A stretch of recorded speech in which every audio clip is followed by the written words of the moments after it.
Good morning. My name is Harold Scott Roth. I'll be your moderator today. Welcome to the Center for the Economics of the Internet here at the Hudson Institute. The greatness of America can be measured in many ways. One of those ways is when innovations, which happen often in the United States, we often share those with the world, whether it's global positioning services or the Internet itself. The other part of the greatness of America is the discussion of major issues that are decided not just at the top, but are discussed broadly throughout the United States. And one of the issues that has been occasionally mentioned in the press has been the future of Internet governance. And if you wanted to know about the future of Internet governance, I think today we have here some of the people who you would most want to hear about that from. And we're going to have an informal discussion. This is, imagine if you can, we're sitting in someone's living room here in Washington on a fine spring day. And you have an opportunity to bend your ear a bit and hear from some people who really know about the future of Internet governance. Let me introduce our panel today. On your far left is Ambassador Daniel Sepulveda. Ambassador Sepulveda heads up American international telecommunications policy at the State Department. He has joined us from a flight from Dubai, just arrived early this morning, and we're very, very pleased to have him with us. Thank you. Sitting next to me on your left is Fadi Chehadé, who is the president and CEO of ICANN, the institution that has been mentioned a few times in the media about the Internet governance.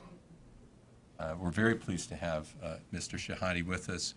He will be taking off later today for many other countries around the world. On my other side is Larry Strickling, Assistant Secretary of Commerce and Head of the National Telecommunications and Information Administration. Mr. Strickling has been heads up our government's telecommunications policy. And I have no travel plans. Yet. Sitting next to Mr. Strickling is my colleague, Robert McDowell, here at the Center for the Economics of the Internet, former commissioner of the Federal Communications Commission, and someone who has been deeply involved in Internet governance issues over the years. I'd like to begin with just some of the background about ICANN and how it's organized, and almost a chicken and egg question. Which came first, the Internet or ICANN? And Mr. Chehadé, could you please tell our audience about ICANN? Certainly. Thank you, Harold. Thank you for inviting us to this very civil conversation here this morning, and open-minded conversation. ICANN definitely came after the Internet, but at some point in the evolution of the Internet, nearly 16 years ago, it became clear that we need to organize ourselves to coordinate three of the core identifiers that underpin the technical infrastructure of the Internet. These identifiers are unique in that they make the Internet one Internet. Of course, as you know, the Internet is tens of thousands of networks that are linked together. But what makes them appear as the Internet is the fact that there are unique identifiers that identify the various parts connected to it. ICANN coordinates and manages that these identifiers are working, that they're stable, secure. So when you type a website name, you always get to the website you wanted to go to. Or when you connect to the Internet with a device, it has a unique IP number that connects you to it. So 15 years ago, 16 years ago, the US government enabled the creation of ICANN with a great vision that I mentioned the other day, We think of the internet as a great American invention, and it is. An equally important American invention is the multi-stakeholder model that underpins the governance of the internet. It's a model that's unique, that frankly looks like the internet itself. It's a decentralized, distributed model to govern the internet. Difficult to capture, just like the internet. So everything in the ICANN structure was designed, frankly, brilliantly from the beginning, with good genius, to ensure that all the stakeholders can participate equally, to build the policies and to manage these unique identifiers I mentioned without risk of capture. ICANN has done its job very well for 15 years. We have an unblemished record of delivering a stable, secure set of registries that underpin the internet. Not a nanosecond of downtime in 15 years. That's what ICANN does today, and that's what ICANN will continue to do in the future. Secretary Strickling, could you tell us about the current relationship between the Department of Commerce and ICANN? Thank you, Harold. And again, I'd like to join with Fadi in thanking you for organizing this conversation here today. It's obviously a topic of a lot of interest, and I think it's good that we can sit down and talk about what's been happening and try to clear up any misconceptions about the announcement and the implications of it. So currently, the United States has a very important relationship with ICANN. And it's multifaceted. The one aspect of it that's been the subject of so much of the press discussion the last 2 weeks has been our role in terms of a contractual relationship with ICANN under which it performs these what are called the IANA functions, the activities that Fadi just described. In addition, the United States is an important participant in the multi-stakeholder process at ICANN. Governments have a role as a set of stakeholders in the policy making at ICANN, and we participate as a member of the Governmental Advisory Committee, which is the group by which governments are able to present consensus public policy advice to the ICANN board. But even beyond that, there's yet another relationship that we have with ICANN through our affirmation of commitments that ICANN signed with us in 2009, under which ICANN has committed to the international internet community various things in regards to its accountability and transparency to that community and other matters that are set forth in that document. Under that document, there are a set of review teams that operate on a regular basis, the most important of which is the accountability. I have a seat on that team by virtue of the affirmation of commitments and have participated both in 2010 and again last year in terms of an overall review of the accountability and transparency of ICANN to its community. And out of that, we've made a series of recommendations that ICANN adopted in 2011. We gave them a report card on that last year with the second report, and then made additional recommendations that the board is currently evaluating. As Fadi mentioned, this multi-stakeholder process and the multi-stakeholder model of governance is a very important one in terms of what has led to the growth and innovation on the internet. But for it to succeed, there also has to be a very strong commitment from the top down in these organizations to be accountable and transparent to the stakeholder community as a way to build the legitimacy and the validity of the work of these organizations. And so we've taken our role in these teams very seriously, to the point where I've spent personally many, many hours on these issues with respect to ICANN, and it's been an important part of our relationship in addition to the very narrow, specific IANA functions contract that we made an announcement about 3 weeks ago.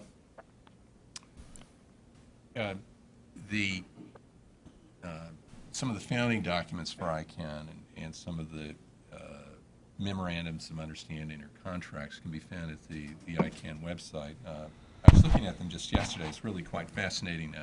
Some of the early documents describing the contract, and then at some point it says value of services, in bureaucratic speak, it said less than $10,000. It's actually no cost. There's No no cost, money right. that passes hands with respect to the IANA functions. Secretary Strickling, could you tell us a bit about the review process of that relationship and how it's evolved at the Department of Commerce over the past many years?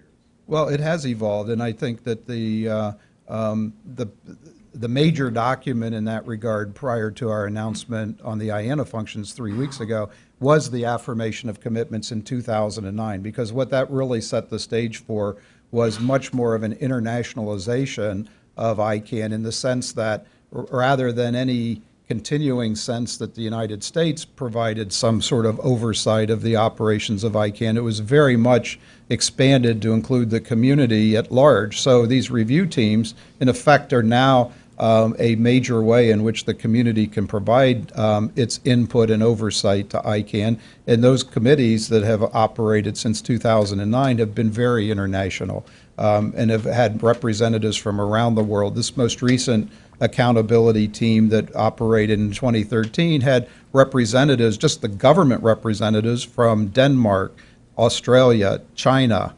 Costa Rica were all members of the team, as well as other international representatives from other constituency groups inside ICANN. So I think that was a very important part of the evolution of ICANN back in 2009. And could you tell our audience about the administration's proposal, and perhaps Ambassador Sepulveda would like to comment on that as well, just the background on the proposal and what led to the announcement a few weeks ago. Yes. So 3 weeks ago, we announced our intention to transition our role with the IANA functions contract to the global internet community. And in doing so, we asked ICANN, as the contracting party, to convene the global internet community to come forward and develop the plan for that transition. Nothing will change until the plan's developed. So I know there was immediate concern that somehow our relationship had changed at that time, and nothing's changed. It'll be status quo as this process moves forward.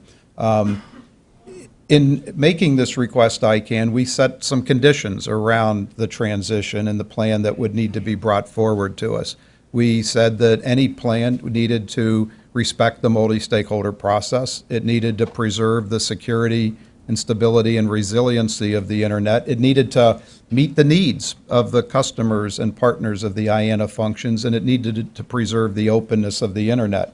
And we also made it crystal clear that we would not accept a replacement for the United States that would be government-led or be an intergovernmental organization. So we made that express right from the outset of all of this. In asking ICANN to convene the community, ICANN immediately, within a week, with its meeting in Singapore, did convene 2 large public sessions, as well as a large number of other conversations within the individual supporting organizations and advisory committees as to how to organize the community to move forward to develop a transition plan. So the first task has been how to develop a process to develop a plan. In doing so, we had made it very clear in our announcement that we wanted the other Internet technical organizations, the Internet Society, the Internet Engineering Task Force, the Internet Architecture Board, the regional Internet registries, to also play major leadership roles in this process. So we weren't asking just ICANN to come back with a plan. We wanted ICANN to seriously convene the entire community to do this. And I think that was accomplished, at least the first stage of this, by the sessions that were held in Singapore. So what we're expecting, and I'm sure Fadi can speak to this more directly, because it's now ICANN will be facilitating this process going forward, but we expect the community to come together and organize itself to develop a plan that meets the conditions we put out and present to us a consensus plan at some point when their work is completed. We had noted that the existing contract expires at the end of September 2015. We did not intend that to be a deadline after which bad things would happen. Again, there's been some misapprehension about the idea that we were trying to impose a deadline on this process, and we weren't. We were simply noting that and of course, any work stream ought to have some sort of a schedule attached to it, and that seemed to be a good target date for the community to look to. But the fact is, the contract can continue on after next September. We have the ability to extend it by exercising options of up to 4 years in two-year installments. So the community will have plenty of time to develop a consensus proposal that meets the conditions that we've laid out. Ambassador Sure. Sepulveda, would you like to describe how the administration has looked at this and what some of the reaction has been from other countries around the world? Yes, sir, of course. Thank you. I give an immense amount of credit to Assistant Secretary Strickling for putting together both the preconditions for the transfer of the IANA contract and taking the initiative to take this move and move it forward. In large part because, as Mr. Chehadé has said, in 1998, when we transferred, the United States government transferred this authority to ICANN, there were 400,000 people in the world who were on the internet, who were connected to each other over the internet. Today, there are 2.7 billion. And it is our policy and our goal to connect the rest of the world to this platform as well. And if you're going to have a global platform, it requires a global consensus on the underlying governance infrastructure. And to that effect, one of the things that this has done is moved not only towards us in a stronger fashion, those democratic governments that already supported us. So you saw the UK and Australia and others put out strong statements of support for this decision. You also see governments that were undecided. So you see the Brazils of the world. You saw the African Union put out a statement of support for the transition. And what that's really done is shifted the conversation from one where people were wondering, what is the future of the internet governance structure going to be? Is it going to be multilateral? Because swing states like Brazil and countries in Africa and others were leaning towards the views of some authoritarian states. Or is it going to be multi-stakeholder the way that America wants it to be? And this decision has fundamentally shifted that conversation towards our point of view, that of the multi-stakeholder system. And it's brought more people into the fold to think about how that system is going to evolve in such a way that it can win not just global acceptance, but global involvement and global embrace.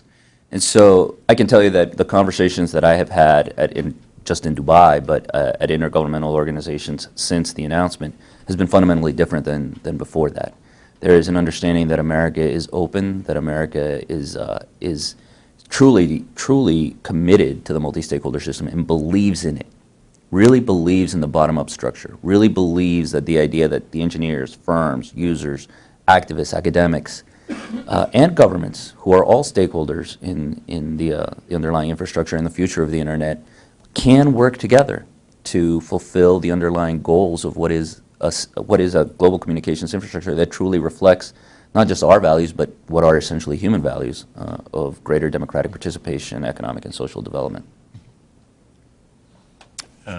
Commissioner McDowell, this announcement has met with some hesitation, skepticism from some quarters, particularly on Capitol Hill. Could you describe some of the reaction of some people to the administration's announcement and what's been taking place on Capitol Hill in recent weeks? Sure, and first of all, Harold, I want to congratulate you on assembling this panel. This has got to be the place right now for the discussion of this topic, the trifecta of big guns that you brought in while I was on vacation in Italy with my family last week. Meeting with a higher authority, too. Well, looking for extra help, but on this issue. No, but I think what it really means is I should go on vacation to Italy with my family more often, and you can actually pull these things off very, very quickly when I do that. So, no, but this is quite a coup for the Hudson Institute Center for the Internet, Economics of the Internet. And so I do want to thank the three officials, other than the former commissioners who are here as well, and my colleague, for coming here straight from the airport, on the way to the airport, waiting for the next airport itinerary to come your way. These three gentlemen live in aluminum tubes at 35,000 feet for the most part. So thank you for finding this brief moment together to talk about this very, very important issue.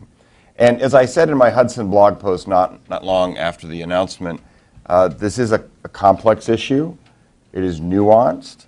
I cautioned people at the time from acting reflexively or impulsively in any reaction to it. There's a long history here. There are a lot of functions, and words matter. And I think I want to talk about words today. I also want to kind of operate from the Jeopardy school of doing a panel, which is some of my statements might be in the forms of questions. I have lots of questions.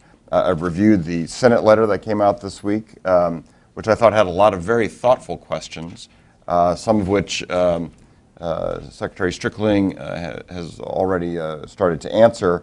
But this is a great preview. We get a chance to hear before the Senate does of what some of the answers to these questions might be. So this is quite a coup for us, just between you and me and everyone watching on C-SPAN and all the press in the room. So when we talk about multi-stakeholder, historically that has meant no governments. These have been nonprofit, private sector groups. So the ISTAR groups that Larry mentioned, the Internet Engineering Task Force, the Internet Architecture Board, the Internet Society, those are not comprised of governments. Governments certainly show up to meetings, voice their concerns.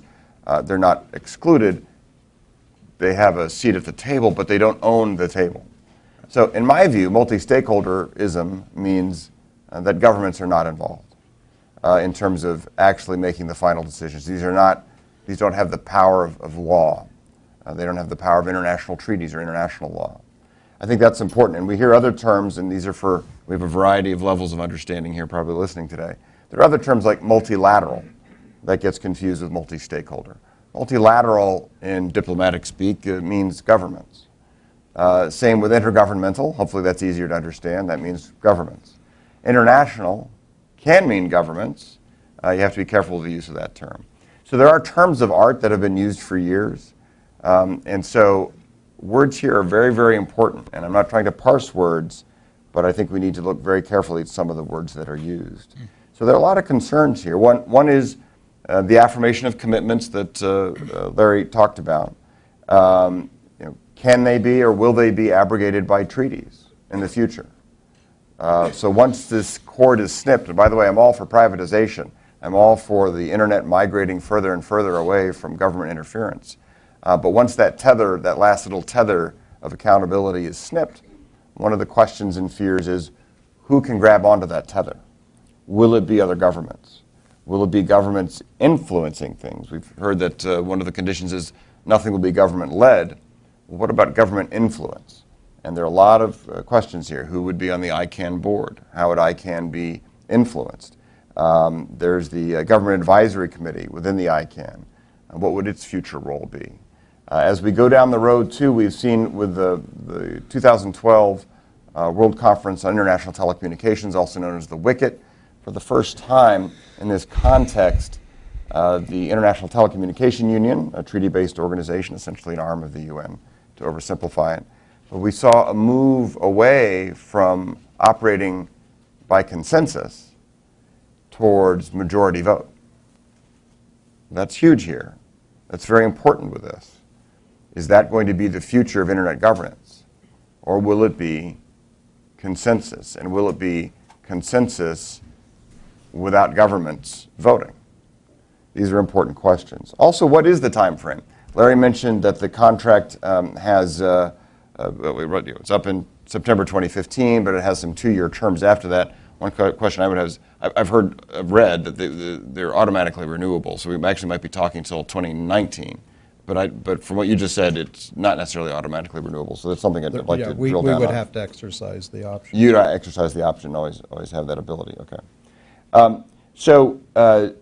What about the idea of some sort of revocable trust? This is just something I'm posing, which is, should governments become involved? There's a release of this to more of the multi-stakeholder, again, non-governmental, multi-stakeholder global community, the way we have with the IETF, and the IAB, and Internet Architecture Board, and the ISTARs, we'll just call them that for the umbrella term. But that should something go wrong, should there be government influence in the future, that it's pulled back. One of the questions I've had with a global panel that I'm working with Fadi on, and many other wonderful luminaries, I'm not quite sure how I ended up on that panel. I'm the one that doesn't quite fit there. But internet luminaries is just the accountability. When something goes wrong, now, historically, really nothing has gone wrong. But and normally I'm an optimist, but I'm also half Irish, so I believe in Murphy's Law. So when something goes wrong, what is the rule of law? How is it resolved? What is the process? How do we resolve these conflicts should something go wrong? So then the developments in Turkey of the past couple of weeks are troubling.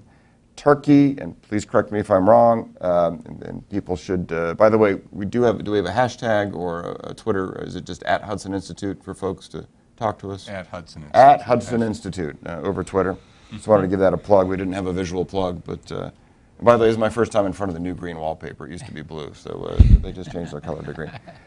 We're trying to be green here at Hudson. But, and we are, literally. And as Kermit the Frog says, sometimes it's not easy being green, but today we are.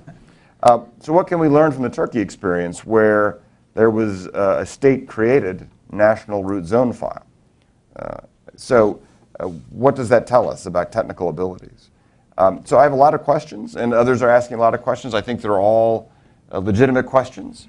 And I want to congratulate Larry for launching the process and making it transparent. And we know that this will probably go on for a while. These complicated things tend to take longer than one expects initially, but I'm delighted that here at Hudson Institute we have the first crack outside of Congress of talking to the three of you all for all these questions. Let me turn first to Mr. Chehadé, and Rob has teed up several questions about just the governance of ICANN itself, and I'm sure you're hearing these questions all the time. And please tell us ICANN's view of how this might play out. Let me be clear on a few things regarding the announcement of NTIA, then I'll talk about ICANN. Let there be no question that ICANN itself is not rushing that process. We do not want to rush this process. We want to get it right. We have one chance at getting this right. So the fact that there is talk of a deadline, it's nonsense. There is no deadline. The US government has many years on this contract. We will move in a very calm and judicious way with the community through that process. Because we know that if we come back with the wrong proposal that does not fit with the clearly defined guidelines of NTIA, it'll be dead on arrival, as it should be. In fact, I would not bring a proposal to Larry that does not meet these guidelines, because it hurts ICANN, it hurts the internet, it doesn't serve anyone. So I want to assure everyone that we are completely aligned with NTIA on the importance of doing this in a very measured way. All we're doing now is starting a very good process of discussion. We couldn't even tell our community when we met them in Singapore any framework. We agreed we will all literally sit just as we're sitting here and spend hours having people come up and tell us their ideas. The genius of the bottom-up model is that it sorts itself out because everyone has a voice at the table. And now we're just listening to people not on the substance of the proposal we will send to NTIA. We're just at the stage of saying, how do we do it? How do we get organized? Who meets? How often do we meet? How do we report on when we meet? What is the transparency measure? So this is all about process now, and we'll take our time. There's no rush. It is important also to note that along with the public consultation we started on responding to NTIA's request for a proposal, on the same day in Singapore, we started a second public consultation aimed squarely at how do we make sure ICANN itself as an organization remains accountable through this transition and beyond this transition to its commitments. Because we need to make sure that neither ICANN on its own ends up changing its constitution and being something it is not today, that does not adhere to the core principles we believe in, or that there is an external force on ICANN that captures some of the mechanisms that make ICANN what it is. So we are having that conversation as well. It is extremely important that, frankly, many of you here and many of the people watching us understand that we have a public process to assure everyone that ICANN will remain accountable. And what does that mean? It means that we ensure that anyone involved in the ICANN affairs has clear mechanisms of to watch what we're doing, so full transparency, to keep us accountable through mechanisms maybe like reviews, maybe audits, external independent audits, and mechanisms of redress, that when people feel that we're not making decisions according to our processes, that they have a mechanism to go and get redress and appeals. So these are important discussions that we are having right now at ICANN. And I view that these discussions are very complementary to the discussion of responding to NTIA's request for a proposal on how we replace their current role in the stewardship of our functions. These two need to happen. They need to happen in parallel, and they need to have a timeline that is similar. Because once the US government does the right thing, and you can see, you heard from the ambassador, Ambassador Sepulveda spoke very eloquently about the immediate value we're already getting as a global community and as a country. So we need to continue these two things, but as this value increases, as we strengthen our role as a global leader, we need to make sure that we manage these two tracks together and we get to a result before the United States steps away from its unique involvement today. Before, I insist, we will not let go of this important role the US has played before we are all comfortable that both the transition will happen smoothly without risk of capture or security to the internet, and that ICANN will be accountable under every possible scenario. Chairman Walden spoke about stress tests and scenarios to ICANN. We will put together a whole framework of stress tests. We will study every possibility that could come at us in the future and ensure that we strengthen our accountability mechanism. One last thing on this. A lot of people say the role of the United States has been symbolic. So what if NTIA steps away from that role? But symbolism is very important. Yes, it may be symbolic. NTIA has no operational role in what we do. It's true. We do our functions without their involvement operationally. But symbolism to the world has allowed the multi-stakeholder model to survive and become very successful. So that symbolism, once we remove it, has to be replaced with clear strength and clear safeguards. And we will be at the forefront of making sure these are in place. I just need to jump in because I want to make it clear. We're not going anywhere near as far away from this as perhaps you're thinking based on the discussion so far. All we have put into play here is that very specific role we play with the IANA functions contract. In terms of what we actually do, all we do is serve as a check on the accuracy of changes to the root zone file, meaning they are first, all the policy is developed at ICANN through its existing multi-stakeholder processes.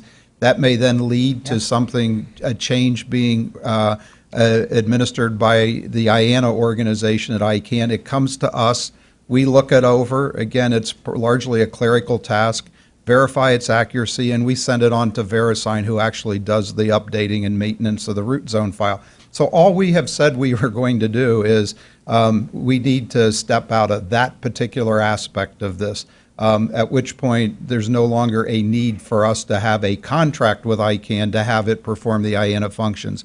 We are not going anywhere with respect to our role in ensuring the accountability and transparency of ICANN. We are not going anywhere with respect to our role to engage with other governments through the Governmental Advisory Committee on the public policy aspects of ICANN operations. So it's not as if we're closing up shop and saying we're done here. We're talking about something that's very narrow, very specific, and is largely going to be, I think, addressed by the existing customers of the IANA functions in terms of whether there even needs to be a replacement for that particular function we perform. Frankly, maybe it can be done machine to machine, and no replacement for that aspect of this needs to be developed. What has happened, though, and Fadi referenced this, is that it has led to these questions being asked that have always been in existence about ICANN. They were in existence at the time we did the affirmation of commitments, which is, to whom is ICANN accountable? How does one enforce their accountability commitments? And so we are currently operating under the affirmation of commitments, and it is important that, to the extent that our announcement is now going to lead to renewed action and energy and engagement of everyone to come back and refocus on those questions, that's a good thing. Yeah. But it is not what we have actually teed up in terms of the announcement we made 3 weeks ago. So there has been something of a merging of these issues and questions, almost metaphysical questions about ICANN and whom it's responsible to, that have always existed in the organization that have now come back to the surface as a result of our announcement. They are important questions. They need to be discussed. We will participate in those discussions because we have a stake in the outcome of that. But it is not something that somehow we've created some vacuum by virtue of our announcement, because that's just not the case. All it's done is refocused attention on questions that have always existed about the organization. Harold, if I may also, when Secretary Strickling says we, he's speaking obviously about the U.S. government and NTIA. But the we should be clear to everyone is much broader than that. Every major American company is at ICANN. They're at the table. Cisco, Verizon, AT&T, Facebook, Google, and the list goes on. They're all engaged. They have been engaged for years, and they will remain engaged. Our civil society institutions, our center, they're all there at the table. This is a true multi-stakeholder environment. And whilst the role of NTIA and the U.S. government and the State Department in our affairs is critically important, and as Larry said, must remain, and we trust it will remain, and it should remain, we should also strengthen the presence of our own businesses and our own institutions. I just appointed a full-time senior executive at ICANN focused solely on bringing more businesses to the table. We're very keen on ensuring that the voice of the private sector is there. Ambassador Sepulveda, you've heard many of the concerns that have been expressed on Capitol Hill and the media and elsewhere. How do you view some of the concerns? Are there some that fit in the category of, this reflects not an understanding, or are there some that you say, actually these are the core issues that we need to be focused on going forward? Having worked on Capitol Hill for a long time, whenever a big decision like this is announced, everybody sort of assesses it and gives their first sort of gut impression. Yeah. And from the first gut impression, you've heard a number of expressions of concern about some of the things that Commissioner McDowell talked about in terms of what is the worst case scenario and how can we avoid the worst case scenario.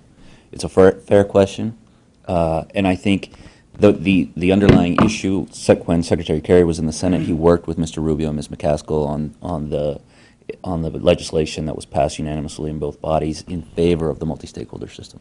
So we are united with our colleagues across the aisle in ensuring that the preservation of freedom and the preservation of the multi-stakeholder system. And I think the first question that is asked that Mr. McDowell raised and others is, well, how are you going to keep ICANN from being taken over by governments? And the fact of the matter is that ICANN is not the UN. ICANN is an organization that is structurally set up to not allow any one stakeholder to take over the system. So governments can no more take over ICANN than Google can take over ICANN, or than a single academic can take over ICANN, or a single engineer can take over ICANN. Now, if we need to look at the structure to ensure that there are proper mechanisms in place, and I think that's part of the process that's going on now, so that there are checks and balances and accountability, that's clearly, those are all perfectly valid questions. I think we will be working and briefing the Hill regularly on how the process that ICANN is convening, bringing the stakeholders together, will answer those questions and ensure that the proper protections are in place. But ultimately, I think at the end of the day, we're all going to be in a place where, and we should be in a place where there will be a united American position in support of what should be a pragmatic solution to the challenge. Commissioner, keep bumping into the microphones. Can we talk a little bit about process and is there a sense that people on Capitol Hill were surprised by the announcement, or is there a sense that, as Secretary Strickling said, this is really just sort of the first step and no final decision has been made, and this is going to go on over a period of years, and so this is just an announcement of a process? What's your sense of how this is being perceived in terms of the process here? Well, because it's complex and nuanced, I think the tendency, especially in the mainstream press, is to oversimplify it, as with many things regarding the internet. But given the fact that Secretary Strickling, Ambassador Sepulveda, and Fadi have been saying that this is going to be a long process, a couple of years at least, it sounds like, I think the more it's talked about, and as more people, as key policymakers get more sort of educated on this, they'll start to understand a little bit more. I'm not saying they'll start to buy into a plan. I'm actually was encouraged by Ambassador Sepulveda's just his remark just now that you prefer to have consensus here at home before the plan is adopted, and I assume that's the administration's position. That was one of the questions I had. But there are a lot of moving parts to all of this. But I think they're legitimate questions, too. I think the Senate letter, for instance, has a lot of terrific questions in it. I'd love to drill down two more with what Fadi was saying about, or maybe it was Ambassador Sepulveda, about the structure of ICANN and how it can't be controlled by a government or a company or an academic or any single entity. How does that work? What is the structure? Who appoints the ICANN board? What would that look like going forward? Maybe that's not fleshed out in the proposal yet, but if we could drill down on that, what guarantees are there? How does that work? How can it not be subsumed somehow, or its functions abrogated by treaty on a majority vote? Plus, you need to understand exactly what the ICANN board does, because it's not a typical board in terms of setting policy. Its job is to acknowledge that consensus policy has been developed by the multi-stakeholder community. So even in that regard, what the board does is somewhat limited compared to, say, a corporate board. But with that caveat, I think Fadi can go ahead and respond to the other part of your question. I acknowledge that my boss, the chairman of the board, is here in the audience sitting with us, Dr. Crocker. Good to have you. And Dr. Crocker was a guest here at the center just last year. It's good to see you again. Good to see you. This is an important question. I've served many boards over the years. This is probably one of the toughest boards I've served because it's not a typical board. It's truly a community board. We have 16 board members and several additional liaison board members who are non-voting, who participate in the discussion, but they cannot vote. But of the 16 board members, 10 are elected through the community. For example, one young lady was just elected to the board. She will start in September.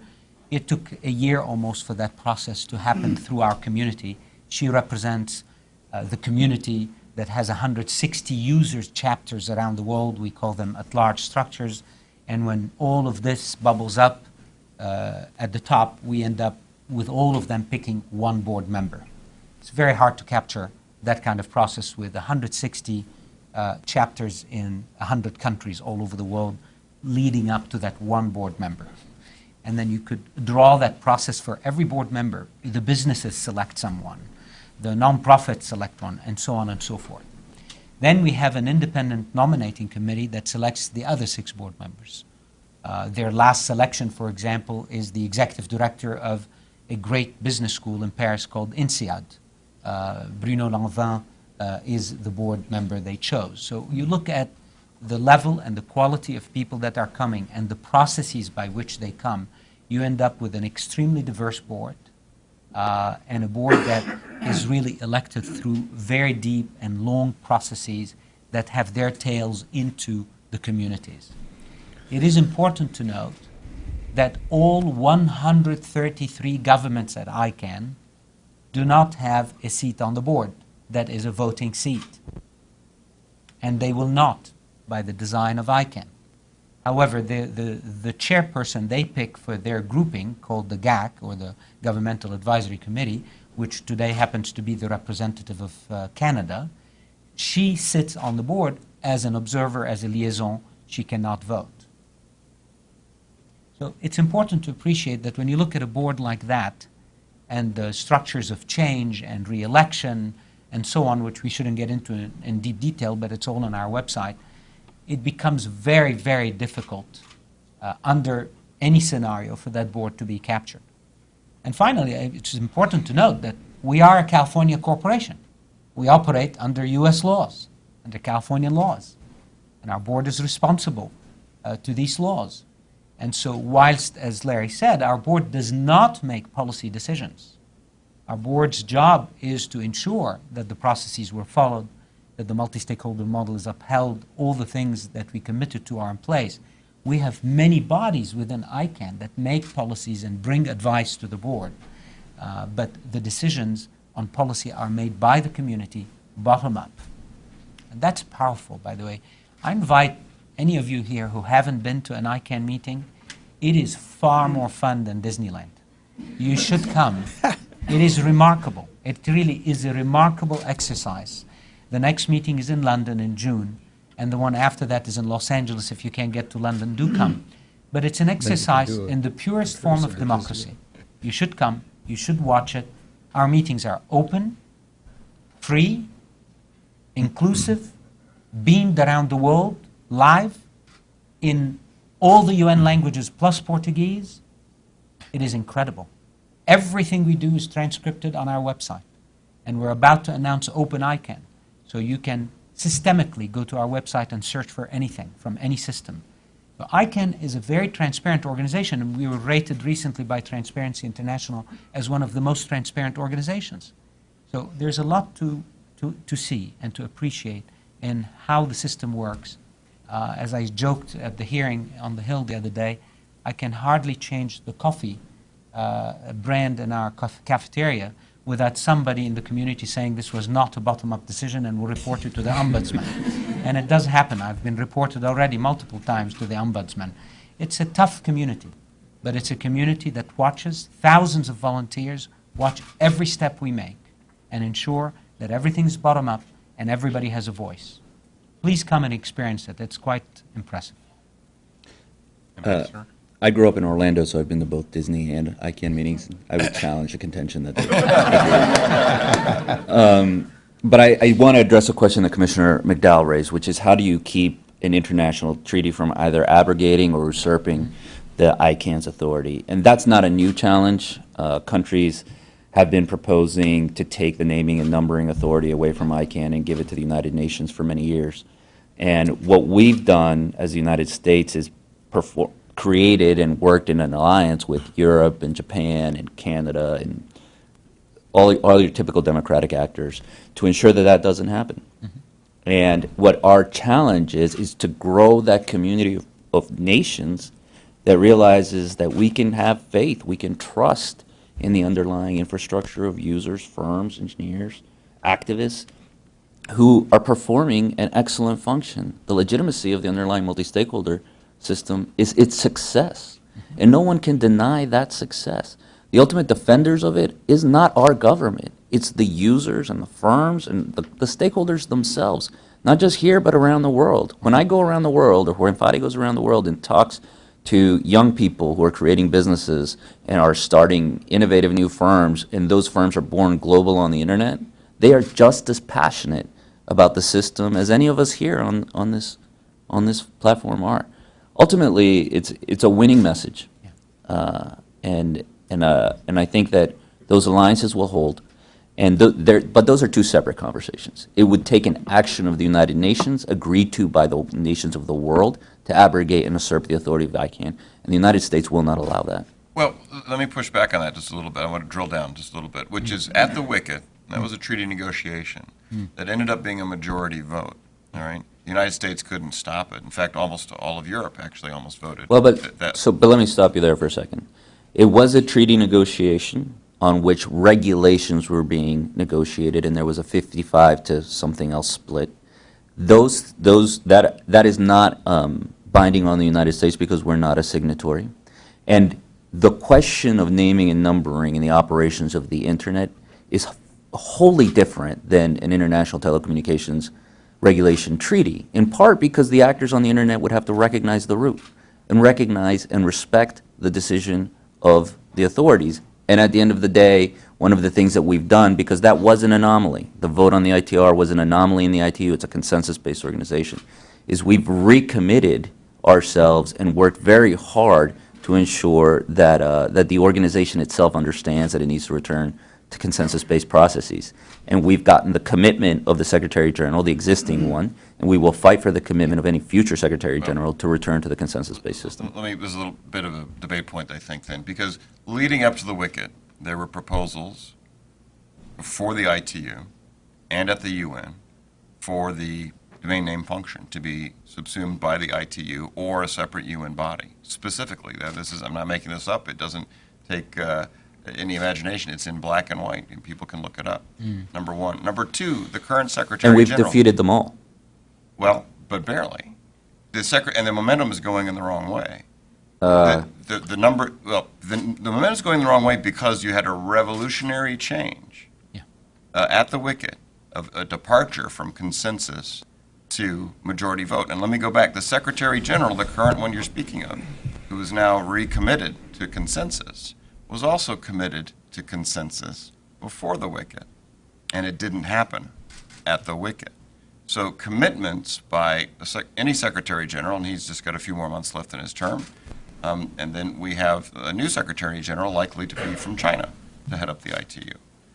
So these are all legitimate areas of concern. The direction, the arrows are pointing in the wrong direction, not the right. I agree with your goal. I just don't know if that's going to happen. Okay, let me respond in the first instance. Yes, these are legitimate concerns. As long as there are authoritarian nations in the world that want to usurp and use international law to achieve authoritarian ends, legitimate concern. I totally disagree with the idea on the trend lines. The idea that Brazil and almost all of the countries, the 12 countries that are part of the 24-country multi-stakeholder committee that is putting Brazil together, of those, a significant number of them voted for the ITRs. Their very participation in the Brazil conference in not just a multi-stakeholder process to set up a decision by which to move forward, but a commitment itself from those to the multi-stakeholder process shows that the trend lines are actually moving in the other direction. The commitment of the African Union to our announcement in favor of a multi-stakeholder system for ICANN shows that that organization, which was in support of the ITRs, is moving in our direction. Ultimately, I would say that the trend lines are quite clear in our direction, and that is a function of our commitment to both diplomacy and actions like the decision that the Assistant Secretary has taken. Yeah, I want to jump in here too. I think the efforts, and Danny deserves the credit for this in terms of what he's been doing for the last 2 years, have really been, I think, to change the debate in the developing world. I think in some small way our announcement on the IANA functions helps that momentum as well. But the fact is you are now seeing Brazil taking leadership in terms of expanding the multi-stakeholder model. You're seeing the African Union Coalition say, we support what the United States is proposing, and we want to participate with other stakeholders to develop the transition proposal. So you're seeing a much broader acceptance of this among the developing world that didn't really have a hard stake in the debate, with the authoritarian regimes, and they are very small in number. They have no ability by themselves to affect the kind of change that people are worried about and writing editorials about. The key here is, are we meeting the needs of the developing world? Have we expressed to them and shown them that the multi-stakeholder model can meet their needs? They want a growing, thriving internet in their countries. They want to share in the economic growth and the innovation that has attached itself to this. They just don't have the same level of experience with this model as the United States and other countries in the developed world have, and so it's a slow process. But the efforts of Danny and the State Department, I think, are now giving and showing the dividends that come from paying much more attention to the needs of these countries, understanding what it is that they're looking to do to bring the benefits of the internet economy into their countries, and showing them how the multi-stakeholder model can deliver those benefits to them. And I do agree with Danny. The trend line is very much moving our direction on that idea with the developing world. Yeah, I think we're going to fundamentally disagree on the trend lines and a couple of other things. But also with the definition, I mean, one thing we should probably explore further, and I know we're running out of time, we need to have time for audience Q&A and from the press as well, but the redefinition of what is multi-stakeholderism. There are governments out there who think that involves the state. The current Secretary General has said to make the internet more democratic, governments should control it, and have a stake in it. So there are some very powerful countries with lots of client states, each of which have one vote at the ITU, which can achieve the goals they're looking for. And these are legitimate questions to ask. So I do disagree with the trend lines, but I also want to make sure we move on. If I can, Commissioner McDowell, I think your concerns and the alarms you're raising should keep us on our toes. We should not think that we are necessarily we have prevailed yet. I was at the wicket with many of us here. And frankly, at the wicket, people were looking for solutions on how to solve their issues, internet governance issues, and we didn't have good answers. We kept saying, all we know is they can't be solved here. If we go back to Busan later this year for the next big conference, and when they say, where do we solve X? We say, not here. Well, how about Y? Not here. That's not sustainable. I agree with you. So what we've been doing, which you heard from Ambassador Sepulveda about, we've been energizing a process to show these governments that there is a way, a place for them to solve internet governance issues beyond ICANN. I mean, ICANN is one part of this, but there is much more than ICANN to be solved in a multi-stakeholder way. And the target for us is not necessarily the countries at the edge that we know have their regimes and their agendas, and we're not going to change these folks.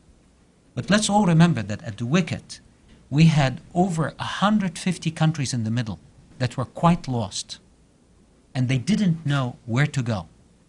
Singapore voted with Russia to approve the ITRs.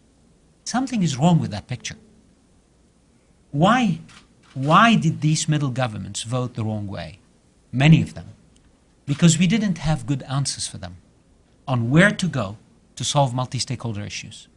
We've been working on that. The fact that the President of Brazil flipped completely in her position and went from making a speech at the UN asking the United Nations to step in and address these issues, within a month to announce a multi-stakeholder conference on internet governance and invite many of the middle countries that were lost in Dubai, South Africa, Ghana, South Korea, all these countries in the middle that didn't know where to go. They're all part of this conference. We have the glimmer of a solution, and we should support it. We shouldn't lower our guard, because we don't know what could happen. But the trend lines, I agree, are actually starting to trend our way. The announcement of NTIA, which now I hope you see in that picture, is actually helping in that trend. Because when we go to governments and we tell them, the middle governments, I'm talking about the middle governments, not necessarily the edges, and we tell them, come along for the multi-stakeholder ride, no government control, distributed governance of the internet, and they say yes, but the one example you guys have of multi-stakeholder management called IANA and ICANN, you say no government control, but our government. That doesn't quite work. You can't say no government control, but our government should control. So I think the decision of NTIA is remarkably strategic in that it actually tells the world we mean what we say. We mean no government control. Now, of course, we're going to put the safeguards we discussed to make sure that we don't end up in the wrong place. And I'm with you on that. But strategically and globally, I think the U.S. government is doing the world a huge service by making that move at this time and inviting more. You heard even President of Brazil. She said after the U.S. announcement that actually opens up the focus on them and a lot of their allies, focusing this conference on a multi-stakeholder roadmap forward. Now, I'm heading down to Sao Paulo, and I'll be there for many days. I was invited, as you know, to be co-chair of the conference, and we will make sure that heads in the right direction for all of us. But these are all good trends, and we should support them. Our companies should support them. Our companies. I keep calling for our companies. I know we're all talking about the U.S. government, but we need our private sector involved. We need our civil society involved. All of the good people that believe in an open internet. That's the moment. That's the moment.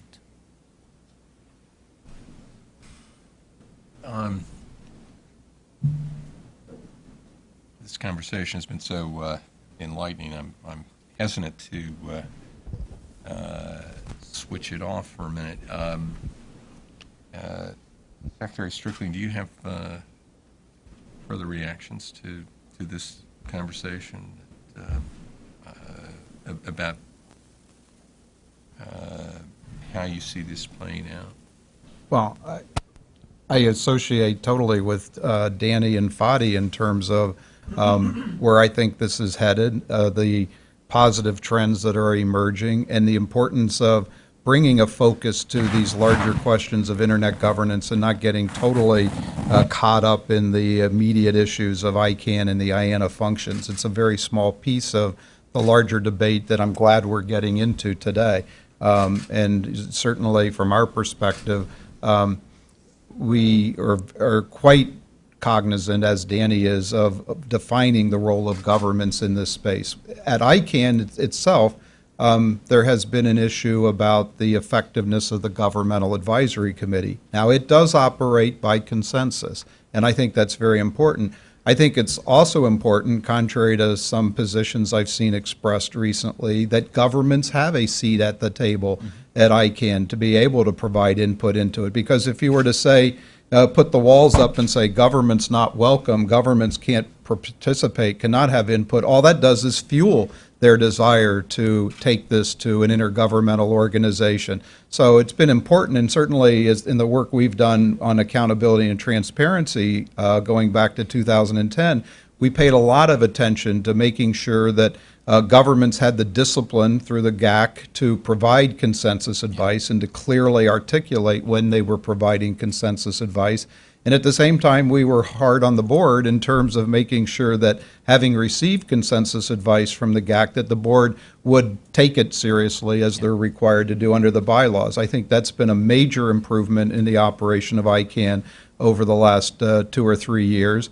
And I think it again has improved the credibility and the legitimacy of ICANN in the eyes of governments around the world, because they can see that they can come to the meetings, they can express their views, and they can work with other governments to provide consensus input into the process. I think that's important. It's a feature of this we're going to have to continue to look at. It'll be important that governments subscribe to the final outcome of this planning process, and will need to be involved in that. So those who would say governments have no role participating in the process, I think are just wrong. Again, that's a much different question than saying the government should be given the control of this at the end. That we're all opposed to. But I think one way, and again, this goes to Rob's comment about how nuanced and complex this is, you have to understand governments need to be part of the process, and that actually increases the chances that they don't demand to be the solution at the end of the day. Well, Secretary Strickling, you began by describing how this, we've started a process, and we'll see how this plays out in the default position is we can renew the contracts if things don't move in the right direction. How will the administration decide whether we've reached the right point to move forward with the transition, and what are the internal processes within the administration to make that decision, and what is your sense of what you're hearing from Congress about how involved they will ultimately be in that process? There's a real thirst on Capitol Hill, and I think in all elements of the community, to know what's going on and to be kept apprised of that.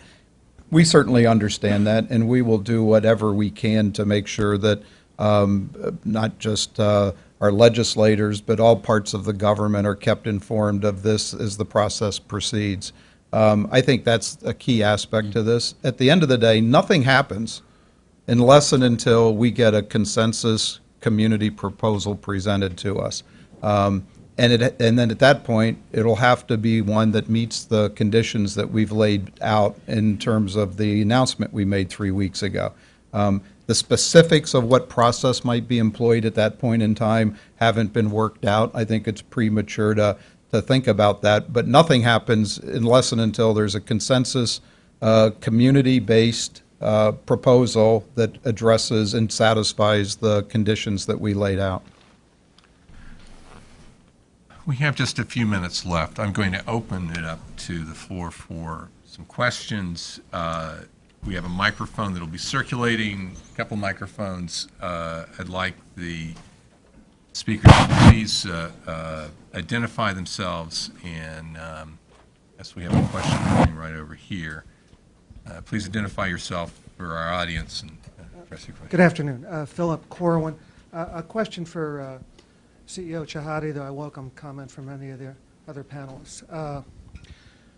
3 weeks from today will be the day after the conclusion of the McDowell conference. Whatever transition plan discussions take place within the ICANN community, there will be other discussions on broader Internet governance issues going on in other places. My question is, I think perhaps more important than the NTIA announcement is a line in the Montevideo statement of last October, of which you were a signatory, in which the participants in that meeting called for the globalization of ICANN and IANA functions towards an environment in which all stakeholders, including all governments, participate on an equal footing. And that's kind of a fundamental change. Up to now, ICANN has been private sector leadership, governments in a subordinate advisory role. If governments become equal stakeholders, two questions. Wouldn't that imply that some changes within ICANN, perhaps the GAC becomes more than advisory? Perhaps the non-voting head of the GAC becomes a voting member of the board. And maybe this is all fine, but how do we guard against the natural tendency of governments not to want to be equal stakeholders, but to want to be in charge of things? Yeah. And clearly, the natural instinct of governments is to want to be in charge. That's not lost on any of us. I met with the vice president of a big country in Latin America that was telling me, listen, the internet is very powerful. We like power, so we're going to control it. And I think he was the most plain-spoken one of all. I mean, he spoke about in a way that I think probably goes through the mind of many governments. So we are very aware of what governments would like to do. But in that statement that you just read, it's very important to look at the choice of words we put. We use the word participate, not make policy, not run. In other words, we need to make sure everyone can participate. It's the participatory nature of the multi-stakeholder process where everybody needs to be equal. No one should feel that I can't participate because I'm a government, or I can't participate because I'm from Africa, or I can't participate because I don't speak English. Participation has to be on an equal footing. It doesn't mean every opinion will be adopted and every idea will be taken on. So the participatory nature in ICANN must remain completely open. Governments are welcome. They have an equal seat at the table to participate. But then the structures within ICANN that define what roles people play and how the board is structured, these are in our bylaws and they're very well defined. And the test to touch these is huge, as you know, Phil. This is not something simple that we could meddle in. There are very high tests, and we will stress test these things. And it may require us to put belt and suspenders into the bylaws to make sure we do not find ourselves in this. And you are right, by the way, Phil notes an important point, because at the recent meeting that we had in Singapore, and you were there with us, you heard the Chinese GAC representative make a proposal that maybe the governmental advisory committee should become a policy-making committee. And he asked me the question publicly. And clearly that would be counter to how ICANN is organized. So I invited him to participate like everybody else in the policy process, participation and open, but that the advisory committee had an advisory role and it stays this way. But these are important things we should guard. Could I add just one thing? In terms, I think that some of the concern is the idea that when you think about government stakeholders, that there are government stakeholders and then there are private stakeholders. So there are only two sets of stakeholders, which would give each one an immense amount of power. And that's not how the stakeholder system works in ICANN. Government is one stakeholder, but there are many, many others. Yep. And then within government, each government has equal footing to each and every other government, and governments do not act in coalition in that sense. So I think that it's important to understand the structure in order to understand the relative risk of any outcome. Yeah, and just to emphasize, the GAC, the Governmental Advisory Committee that was mentioned many times here, is a consensus-based body that can only produce advice. That's all they can do. And consensus, to get 133 countries to build consensus, is not easy. So when they do agree on anything, it takes an enormous test for them to even come back with an advice that they've all agreed on. And that's a good thing. We should keep it this way. Whoa. Question on this side over here. Gentleman with the check shirt. Thank you. Peter Roth with U.S. News. Mr. Chehadé, I'm a little concerned. You talked about ICANN being a Los Angeles-based corporation, governed under U.S. law. Now, there have been numbers of stories in the international press that part of your long-term objective is to move to Geneva, severing that connection. If you'd like to put that to rest now, that would be helpful. But my larger concerns have to do with the fact that when you were in Brazil, the president of Brazil seems to be taking the position in a way to try and organize the non-aligned stakeholders. If you think of the way the Chinese tried to organize the non-aligned nations during the Cold War in the 60s, Yeah. as a bloc that would develop a consensus that would control the internet. That her position is that the United States has lost the right to maintain what benign small governance oversight it maintains because of what happened with the NSA, and that you certainly appeared in what I've read in the international press to have agreed with that position, so that this is actually punishment for the NSA misbehaving, not some kind of international step towards global governance. And then also giving us some concerns is that you've just brought into ICANN in a senior position, not on the board but administratively, the fellow that shut off the internet in Egypt as they were busy trying to tell the world what they were trying to do to depose an authoritarian regime and replace it with a democratic government. I would suggest that none of this secures in the minds of those of us who, through our tax dollars, helped pay for the construction of the internet and then gave it to the world, that freedom of openness, freedom of access, the ideas of freedom of speech that inculcate the U.S. Constitution and the values of this country continue to carry the day at ICANN and continue to make the internet work, because without freedom of access and freedom of speech, the internet doesn't work. doesn't work for commerce, and it doesn't work for information. Okay, you have 3 questions. Let me answer them first with a statement. No one has worked harder to make the internet remain open. No one has built more companies on this panel and in this place than me. My children work in the internet. I work on the internet.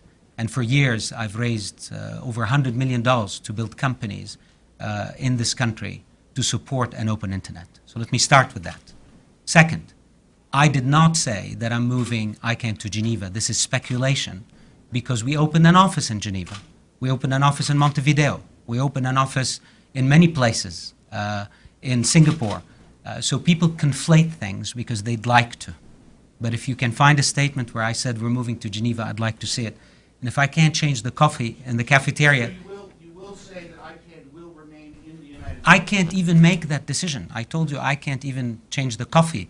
So the board will have to make this decision, and the board can't make this decision without community agreement.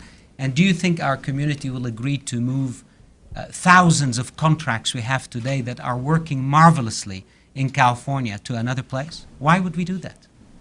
So let's stop the speculation on this. I have no plans to move ICANN to Geneva. We have an office in Geneva. That's the end of it.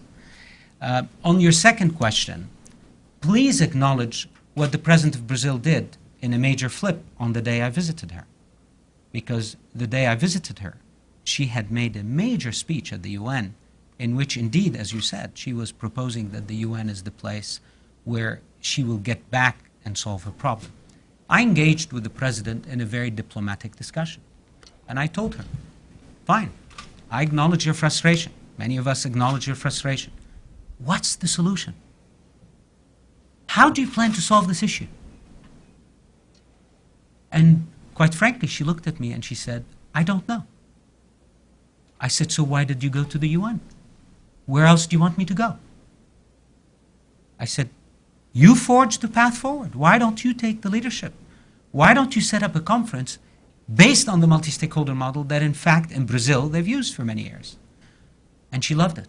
On the spot, she made a decision. She set up the conference, and that day she tweeted 3 times that she's now going to support the multi-stakeholder approach to internet governance. That's a huge change in a position that we should welcome from the president of a country, like you said, that has the ability to build a huge middle coalition, and she did. And one important but critical note, she picked 11 countries to join her in the sponsoring of that conference. Out of the 11 she picked, 10 are middle countries, is what I call middle economies, middle countries, you know, Germany, France, Ghana, etc., Tunis. And then what's the 11th country? The United States of America. And that's a sign that she was not telling the world, walk away from the US. She selected the United States. And I'm very glad that Ambassador Sepulveda responded positively and accepted her invitation. And now the US is a co-sponsor or a member of that high-level committee running the conference. And your third point, which is the one that will get me even more passionate than this, it's about my colleague, Dr. Tariq Kamil. Dr. Tariq Kamil was hired at the same time I was almost. He used to be the Minister of Telecommunications in Egypt, a member of the Internet Society, one that brought more Internet to Africa single-handedly than anyone from a policy standpoint. He is for an open Internet. He's the father of the Internet in North Africa. One day, the real story of what happened when the Internet was shut in Egypt will come out. But Dr. Tariq Kamil is much too humble to come out with it. You can ask my team there. We've been begging him to speak the story. He is saying, it's not my place, and I don't want to put myself on a pedestal. But I will tell you this, because I was very, very upset when this keeps coming up. Tariq put his life on the line that day, his family's life on the line that day. And he slept on the floor in his office for 3 days while the smart village in Cairo was surrounded by people who had escaped the prisons, Muslim brothers, refusing to leave until they allowed him to turn it back on. One day we'll recognize him as a hero of the open Internet. But for now, I'll leave it at that. And with that, stories about heroes of the open internet.